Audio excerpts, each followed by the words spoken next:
در ولایت سوخ چنگ و افلاسی هوا که نزدیک یک هفته اینجانب به نظر می رسد باعث زیاد شدن بیماری بادیگرم و دیق نفس گردیده است. در این باره از بیمارخانه کلینیکوی ولایت سوخ اطلاع دادند. تحلیل های متخصصان شعبه شوش و بادیگرم این بیمارخانه نشان داد که شروع از سنه 5 نوامبر تا اینجانب در یک روز تا 100 نفر بیماران را محض با علت خارش بینی و چشم و گلو قبول نمودند. متخصصان این ساحه میگویند چنگ و غبار افلاس باعث خروج گرفتن بیماری های بادیگرمی می شود. محض از این حساب شماره مراجعت کنندگان در یک روز تا 3-4 مراتب زیاد گردیده است.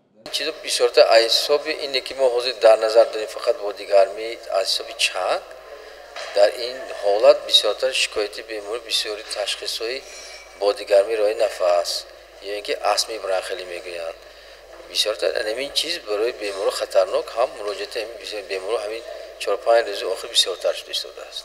اگر شما را که دیگه بزنیم اگر تقریبا اگر ممکن من خطا گویم از 100 نفر زیاده فقط یک شعبه موقع دوامی یک روز.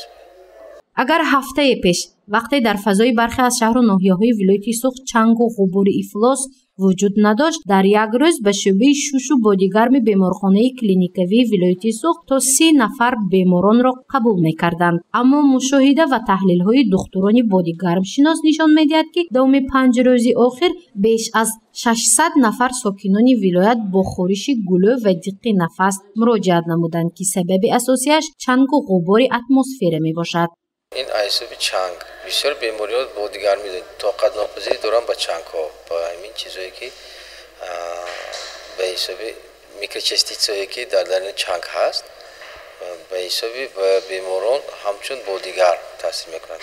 بسیارتر حساب همین چنگ و بیماری چنگ و غبارها بسیارتر بیمارو به خروج بیماریش میبرد. دیق نفس پیدا میشه.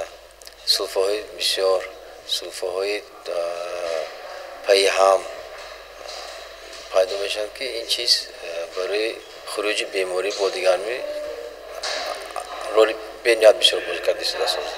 این زن نشانگل یولداشوه است. وی ساکن 50 ساله ناحیه اشت می باشد. میگوید که بیش از 15 سال اینجانی به بیماری دیق نفس گرفتار است. از این رو خود را از چنگ و افلاسی دور میگیرد. ولی بعد افلاس گردیدن اتمسفر در ولایت سوخ بیماری وی خروج گرفت و نفس گیریش دشوار شد. برای طبابت به بیمارخانه آمد. مشکل آورد کردیم یک چنگ غبار آمد نفس از دیگه وای کرد. چقدر دشوار میشه؟ من جای سوزونده گلوهای سوزونده نفس گیری نمیتونید وزمین تر شد یک دوست همین خلق شد همین چنگ غبار میگیرد و یا نفس میگیرد نفس کشی مشکل تر میشد عذاب میکشید نکین خیلی مجبور باید میگیریم با آخر تبطوی دکتر گفتگی میگیریم نغز میشیم سونه. در برخی از شهر و ناحیه‌های ولایت سوخ مخصوصاً شهر خوجند از سنه 5 نوامبر تا به امروز چنگ و غبار هوا را افلاس میکند. از مرکز آب و هواسنجی ولایت سوخ میگویند که این چنگ و افلاس شوی هوا از طرف غرب بیابان قزاقستان و ترکمنستان طریق وادی فرغانه به ولایت وارد گردیده است. این حالت قریب دوام 100 سال اخیر بار اول به قید گرفته شده است. مقدار غلیظ هوا از روی معیار تا 0.12 میلی گرم در 1 متر کوبی را تشکیل می‌دهد که این باعث سر زدن بیماری‌های راه نفس و خروج این گونه بیماری شده می‌تواند. در خود ولایت از 0.12 تا 0.14 میکروگرم متر مکعب پیل نشان داده شده است که اساساً مقدار چنگ و غبار در اتمسفر زیاد شده از طرف جنوب بحر کاسپی وارد وادی فرغانه میگردد. نشان دهنده قریب به معیار برابر شده است. اگر ما بگوییم که معیار 0.15 میکرون 15 میکروگرم متر مکعب باشد اگر 0.12 میکروگرم در 1 متر کوبی را نشان داد که قریب به معیار برابر شده است. افلاس شوی هوا در برخی از شهر و ناحیه‌های ولایت سوخ تا سنه 14 نوامبر ادامه میکند. آب و هواشناسان میگویند احتمال شب 14 به 15 نوامبر باران بارد. اگر باران نسبتاً زیاد بارد آنگاه میتواند این افلاسی هوا را که از حساب چنگ و غبار به وجود آمده است از بین برد.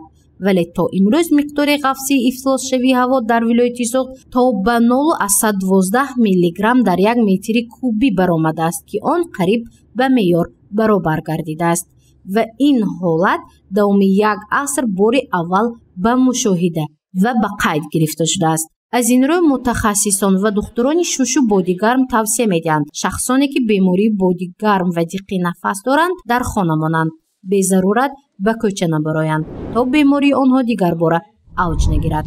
гузориши Мафнӯшкур ва Наимҷон Аюбов барои барномаи иттилооти хабар.